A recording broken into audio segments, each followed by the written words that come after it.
Good morning, students. Today we are discussed about the enthalpy and enthalpy change of thermodynamics. Okay. Then बेटा पहले हम लोग बात समझेंगे यहाँ पर कि किसी भी सिस्टम की एंथैल्पी क्या होती है. एंथैल्पी मीन्स क्या होता है, what you mean of enthalpy. बेटा हम लोग जब बुक में देखते हैं तो बुक में हम लोग को दिखाई पड़ता है delta H is equal to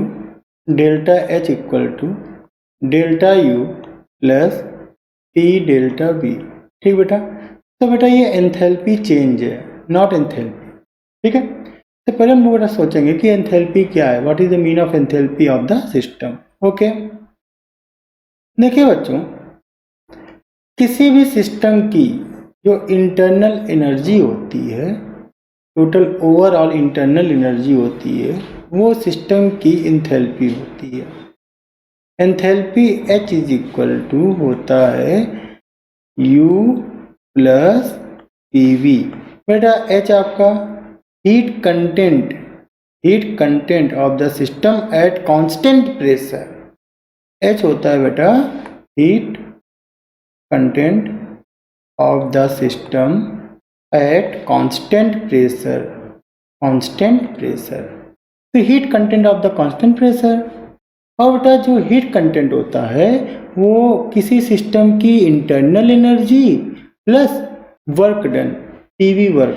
अब बेटा बात ये फंसी कि आपने पढ़ा है PV is equal to work is equal to P delta V. यहाँ हम बात कर रहे हैं पीवी, ये कैसा वर्क हो गया. ठीक है. तो बेटा यहाँ पे इसको ध्यान दीजिए, किसी भी सिस्टम में पहले तो वैक्यूम होता है, कुछ नहीं है. तो इसमें हम लोगों ने क्या किया कि बाहर से मॉलिक्यूल, बाहर से मैटर लिक्विड भी हो सकता है, गैस भी हो सकता है, सॉलिड भी हो सकता है. तो हमने गैसियस पार्टिकल ला के इस्टेब्लिश किए. तो वैक्यूम में जहाँ पर कुछ नहीं था वहाँ पर आपने इस्टेब्लिश किया मॉलिक्यूल्स को, मैटर को. तो मैटर को स्टार्टिंग में इस्टेब्लिश करने में जो वर्क होता है वो होता है यहाँ पर पीवी. ओके. आज जब बेटा आपने मॉलिक्यूल को इस्टेब्लिश किया, अंदर रखा, तो मॉलिक्यूल आपस में कोलाइड भी करते हैं, कोलैप्स करते हैं. इनके अंदर मूवमेंट भी होता है, इनके अंदर काइनेटिक एनर्जी होती है, प्लस पोटेंशियल एनर्जी होती है, प्लस रोटेशनल एनर्जी होती है, और बहुत सी पूरी एनर्जी होती हैं. ये सब एनर्जी आपस में कंबाइंड होकर बनाते हैं internal energy U, potential energy P. Clear. तो जो आपका U है, U हो गया इंटरनल एनर्जी, PV हो गया work done, then H is equal to हो गया U प्लस PV. ओके. तो किसी भी सिस्टम की जो हीट कंटेंट होता है इसे हम लोग कहते हैं एंथैल्पी, और एंथैल्पी डिपेंड करता है internal energy U plus work done PV. ठीक बेटा. तो अब यहीं से हम लोग समझेंगे चेंज इन इंटरनल एनर्जी. देखिए बेटा, ये कोई सिस्टम है, सिस्टम की पहली पोजीशन है A और सेकंड पोजीशन हो गया B. ठीक है बेटा. स्टेट फंक्शन है, पाथ पर डिपेंड नहीं करेगा. ये सिस्टम गया A से B पर गया. पॉइंट A पर एंथैल्पी H1 कर ले. H1 equal to U1 plus P1 V1. Then at the point B H2 is equal to U2 plus P2 V2. Okay. Then बेटा हम लोग बात कर रहे हैं change in internal energy, change in enthalpy delta H is equal to delta. अब देखिए बेटा, delta is equal to final H final, यहाँ पे H फाइनल H2 है, minus H initial means H1. Then delta H is equal to H2 minus H1 is equal to बेटा H2 की value U2 plus P2 V2 and H1 is equal to U1 plus P1 V1. तो बेटा यहाँ पे हो जाएगा U2 plus P2V2 minus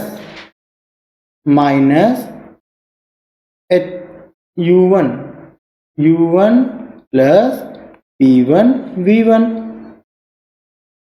solve करने बेटा ये आता है delta H is equal to delta U plus delta PV।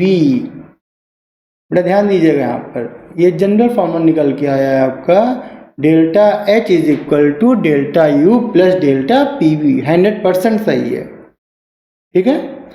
अब बच्चों यहाँ पर हम लोग जो बुक में देखते हैं वो होता है कांस्टेंट प्रेशर पर। क्लियर? तो बेटा ये जो delta H is equal to delta U plus P delta PV आया है। Delta H is equal to delta U plus delta PV है। इसकी 2 कंडीशन होती हैं। 1 कंडीशन होता है at constant volume and second condition होता है बच्चों एट कांस्टेंट प्रेशर।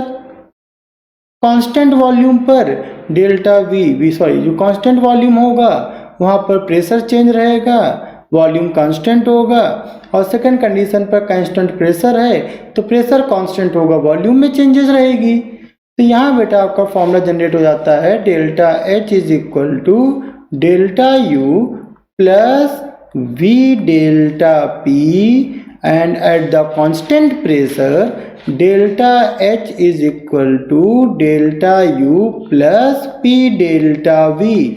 बेटा यही कुछ क्वेश्चन आपको बुक में दिखाई देती है और ये आपका होता है change in enthalpy at constant pressure. हो गया बेटा? तो delta H equal to delta U plus P delta V 90% reaction 90% equation आपका इसी फॉर्मूले पर होता है। तो बेटा एंथैल्पी क्या होती है? Enthalpy is equal to the sum of internal energy and pressure volume work PV under given set of condition. Okay, change in enthalpy H is equal to U plus PV हम लोग पढ़ चुके हैं। तो change in enthalpy क्या हो गया बच्चों? Delta H equal to delta U plus delta PV। Then delta H equal to delta U plus P2V2 minus P1V1 and again at the constant volume delta H is equal to delta U plus V delta P and at the constant pressure delta H is equal to delta U plus P delta V। Clear बेटा? बेटा इसी के base पर question देखते हैं हम लोग। An ideal gas expand isothermally from 1 litre to 10 litre at 25 degree Celsius. Find out the value of change in enthalpy. मतलब आपसे बोला जा रहा है आपको फाइंड करना है change in enthalpy delta H equal to delta U plus P delta V का यूज करके डेल्टा H की वैल्यू को फाइंड आउट करना है। तो बेटा यहाँ पर हम लोग अब देखते हैं। फर्स्ट बेटा लिखा है आइसोथर्मल बेटा आपने बॉयल्स लॉ में पढ़ा था। At the constant temperature pressure volume work always constant, pressure volume is always constant. Then बच्चों P1V1 equal to P1V1 equal to P2V2। आपका delta PV is equal to 0 हो जाएगा। देन बेटा डेल्टा PV 0 है तो डेल्टा P डेल्टा V या delta PV equal to always 0, work done भी 0 रहेगा। एंड बेटा बताया गया है जब आइडियल गैस होती है, आइडियल गैस में डेल्टा U पर जो डेल्टा U होता है चेंज इन इंटरनल एनर्जी होती है वो always depend upon the temperature. ये किस पर डिपेंड होती है बेटा? टेम्परेचर पर। और टेम्परेचर पर डिपेंड होने का मतलब है अगर टेम्परेचर में चेंजेस होगा तब तो इंटरनल एनर्जी चेंज होगा, अगर टेम्परेचर पर चेंज नहीं होगा तो इंटरनल एनर्जी चेंज होने वाला नहीं है। तो यहाँ पर देखिए आपको गिवन है 25 डिग्री सेल्सियस, और 25 डिग्री सेल्सियस गिवन का मतलब हो जाता है कि डेल्टा यू में कोई भी चेंजेस नहीं होगी, क्योंकि प्रेशर आपका टेम्परेचर कितना है 25 डिग्री सेल्सियस कांस्टेंट टेम्परेचर है, ये चेंज होने वाला नहीं है। और जब टेम्परेचर चेंज नहीं होगा तो इंटरनल एनर्जी भी चेंज नहीं होगी, क्योंकि at the ideal gas the internal totally depend upon the temperature change. Okay, तो बेटा यहाँ पर delta H is equal to delta U plus delta P2V2 minus P1V1, P2V2 minus P1V1, delta PV की value हो गई। Then delta H is equal to delta U की value 0 और P2V2 minus P1V1 की वैल्यू भी 0। Then delta H is equal to 0। Change in enthalpy for ideal gas expansion isothermally is equal to 0। Okay, अब बेटा हम लोग जरा property की बात करते हैं। Property of enthalpy, it is state function. Enthalpy is state function, means जो आपका डेल्टा एच है वो सिर्फ स्टेट पर H final minus H initial पर डिपेंड करेगा, स्टेट पर डिपेंड करेगा, फाइनल इनिशियल स्टेट पर डिपेंड करेगा, पाथ से कोई लेना देना इसका नहीं है। Okay, then in cyclic process delta H is equal to 0। Why बेटा अगर कोई ग्राफ में देखें तो जिस पॉइंट से ये स्टार्ट करता है चलना, साइक्लिक प्रोसेस में घूम कर उसी पॉइंट पर आ जाता है, मीन्स इसका जो फाइनल पोजीशन है ये भी P है और इनिशियल पोजीशन भी आपका P है। तो बेटा यहाँ पर क्या पोजीशन में कुछ चेंज हुआ? जिस पॉइंट से चलना प्रारंभ किया था, जहाँ से स्टार्ट किया था इसने, इसी पॉइंट पर फिर पहुँच गया।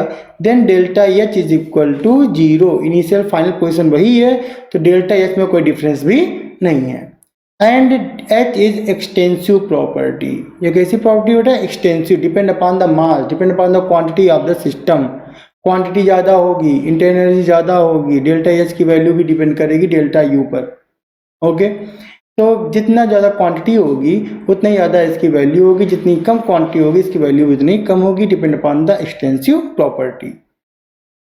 एंड लास्ट बेटा, it is the homework for you, what the condition of when delta H equal to delta U, and second, what is the relation between delta H and delta U, and what is the value of delta H for cyclic process, and write the difference between H and delta H. Okay, thank you.